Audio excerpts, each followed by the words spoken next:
एक बैंक को आपका इंटरेस्ट रेट कितना होगा, आपका हर महीने का ईएमआई कितना होगा, आपका लोन टू वैल्यू रेशो कितना होगा, आपका प्री पेमेंट का चार्जेस, प्री क्लोजर का चार्जेस, साथ ही साथ आपके जो भी यहाँ पे चार्जेस रहते हैं अलग से प्रोसेसिंग के चार्जेस भी, वो सारी चीज़ें यहाँ पे हम डिस्कस करेंगे, उसका कंपैरिजन करेंगे और बाद में डिसाइड करेंगे कि ये सारे बैंक के चलते आपको कौन सा बैंक चूज करना चाहिए। तो पहला फैक्टर है इंटरेस्ट रेट।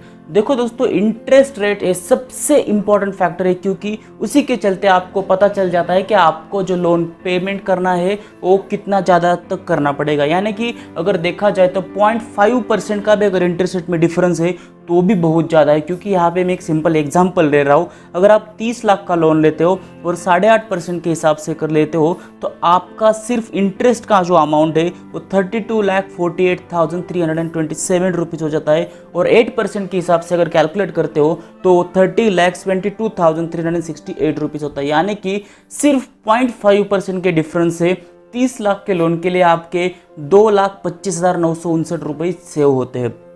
वही केस में अगर देखा जाए, अगर आप 40 लाख का लोन लेते हो 8.5% से अगर देखा जाए तो आपका जो इंटरेस्ट अमाउंट है वो 43,31,103 रुपीज़ होता है, और 8% के हिसाब से वो 40,29,825 रुपीज़ होता है। तो 40 लाख के लिए आपके जो सेविंग होते हैं 0.5% के अगर इंटरेस्ट रेट में डिफरेंस है वो 3,01,278 रुपीज़ होती है। तो अगर आप देखा जाए तो लगभग 2 से 3 लाख रुपीज़ की आपकी सेविंग सिर्फ और सिर्फ 0.5 का अगर डिफरेंस भी इंटरेस्ट रेट में है तो भी बन जाता है। तो इसी के चलते अगर देखा जाए तो सारे बैंकों के यहाँ पे पहले इंटरेस्ट रेट देखेंगे।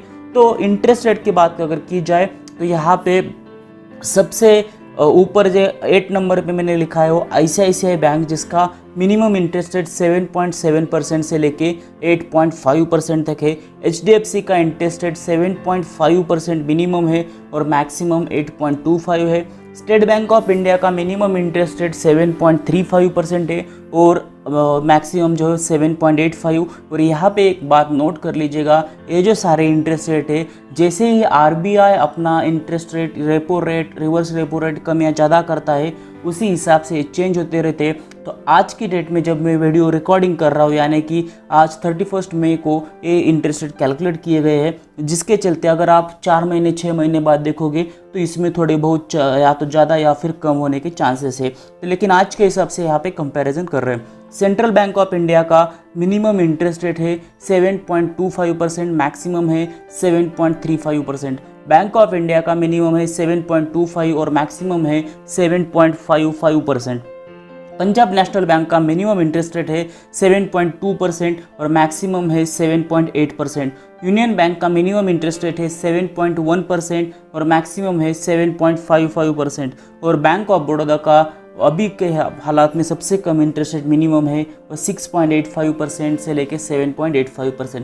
अभी आप यहाँ पे कहोगे कि ये जो इंटरेस्ट रेट का आप जो मार्जिन क्यों या रेंज में क्यों बता रहे हो, तो यहाँ पे सबसे इम्पॉर्टेंट चीज़ है, ये जो सारे इंटरेस्ट रेट है वो आपकी कैपेबिलिटीज़ के ऊपर, आपके सिविल स्कोर के ऊपर डिपेंड रहते हैं। बहुत सारे जगह पे आपने देखा होगा जिसका भी सिविल स्कोर 750 से आगे है, ज़्यादा सिविल स्कोर रहेगा तो आपको जो इंटरेस्ट रेट है वो कम लगता है। साथ ही साथ अगर आपका पेमेंट ज़्यादा है तब भी आपको इंटरेस्ट रेट कम लगते हैं। जो बहुत सारे फैक्टर्स है जिसका मैंने ऑलरेडी वीडियोस भी बनाए हैं कि इंटरेस्ट रेट किस तरीके से कैलकुलेट होते हैं सिविल स्कोर के बेसिस पे, तो वो भी वीडियोस आप इस चैनल पे देख सकते हो। तो एक रेंज हो गई जिसके चलते सबसे कम इंटरेस्ट रेट अभी यहाँ पे बैंक ऑफ बड़ौदा का है। अभी हमने बात की कि ये सारे इंटरेस्ट रेट के रेंज है, लेकिन अगर ये रेंज के साथ यानी कि मिनिमम इंटरेस्ट रेट के साथ अगर हम इसको पूरा इंटरेस्ट कैलकुलेट करते हैं, यहाँ पे एक एग्जांपल लेते हैं कि आप 30 लाख रुपीज़ का लोन ले रहे हो, टेन्योर जो है 20 साल का है, 20 ईयर्स का है, और जिसके चलते अगर आप मिनिमम इंटरेस्ट रेट के साथ भी इंटरेस्ट कैलकुलेट करते हो तो आईसीआईसीआई का 7.7% से जो टोटल 20 साल का 30 लाख रुपीज़ के लिए इंटरेस्ट रहेगा वो 28,88,639 रुपीज़ रहेगा। एचडीएफसी का 7.5% के हिसाब से 28,0712 रुपीज़ रहेगा। एसबीआई का 7.35% के हिसाब से 20 साल का 27,34,412 रुपीज़ रहेगा। सेंट्रल बैंक ऑफ इंडिया का 7.25% के हिसाब से 26,90,707 रुपीज़ रहेगा। वही same interest rate bank of Baroda का भी रहेगा 26,90,707 रुपीज़। पंजाब नेशनल बैंक का अगर देखा जाए तो 7.2% का मिनिमम इंटरेस्ट है, जिसके चलते आपका 20 साल का जो टोटल इंटरेस्ट, आप सिर्फ इंटरेस्ट पे यहाँ पे बात कर रहा हूँ, तो 26,68,915 रुपीज़ यहाँ पे करना होगा एक्स्ट्रा। और यूनियन बैंक का 7.1% के हिसाब से 26,25,452 रुपीज़ और बैंक ऑफ बड़ौदा का 25,17,510 रुपीज़ आपको इंटरेस्ट पे करना होगा। टोटल अमाउंट की बात की जाए तो जो यहाँ पे इंटरेस्ट के लास्ट कॉलम में वैल्यूज़ है वो प्लस आपका 30 लाख रुपीज़, उतनी सारी अमाउंट यहाँ पे आपको टोटल अमाउंट एज अ जो भी लोन आप पेमेंट कर रहे हो उसके लिए पे करनी होगी। ये तो बात हो गई आपके इंटरेस्ट के साथ कैलकुलेशन की। उसी के साथ देखेंगे कि हाँ, जो ईएमआई का इम्पॉर्टेंट फैक्टर है, क्योंकि जो भी आप हर महीने का अमाउंट पे करते हो वो भी आपको देखना पड़ता है। इसीलिए जिसका पेमेंट ज़्यादा है उसको ज़्यादा ईएमआई के साथ ज़्यादा लोन भी मिल सकता है। तो वही रेट से अगर कैलकुलेट किया जाए, जो हमने अभी इंटरेस्ट कैलकुलेट किए, वही लोन 30 लाख का 20 ईयर्स के लिए अगर देखा जाए तो आईसीआईसीआई बैंक का आपका मंथली ईएमआई 7.7% के हिसाब से 24,536 रुपीज़ रहेगा। एचडीएफसी का 7.5% के हिसाब से 24,168 रुपीज़ रहेगा। स्टेट बैंक ऑफ इंडिया का 7.35% के हिसाब से 23,893 रुपीज़ रहेगा। सेंट्रल बैंक ऑफ इंडिया का 7.25% के हिसाब से 23,711 रुपीज़ रहेगा। बैंक ऑफ इंडिया का 7.25% के हिसाब से 23,711 रुपीज़ रहेगा। पंजाब नेशनल बैंक का 7.2% के हिसाब से 23,620 रुपीज़ रहेगा। यूनियन बैंक का 7.1% के हिसाब से 23,439 रुपीज़ रहेगा। और बैंक ऑफ बड़ौदा का 6.85% के हिसाब से 22,990 रुपये। पे नेक्स्ट पॉइंट के ऊपर चलते हैं, वो है प्रोसेसिंग फीस। प्रोसेसिंग फीस भी इंपॉर्टेंट फैक्टर है, क्योंकि उस वो भी अमाउंट आप अगर देखोगे तो यहाँ पे से पहले देख लेते हैं कि हर एक बैंक का प्रोसेसिंग फीस का कैलकुलेशन किस तरीके से है। तो आईसीआईसीआई बैंक का अगर देखा जाए तो 1% का आपका जो टोटल लोन है उसका 1% आपको यहाँ पे मिनिमम पे करना पड़ता है। यानी कि 30 लाख रुपीज़ का लोन लेते हो तो मिनिमम 30,000 रुपीज़ आपको यहाँ पे पे करने पड़ेंगे।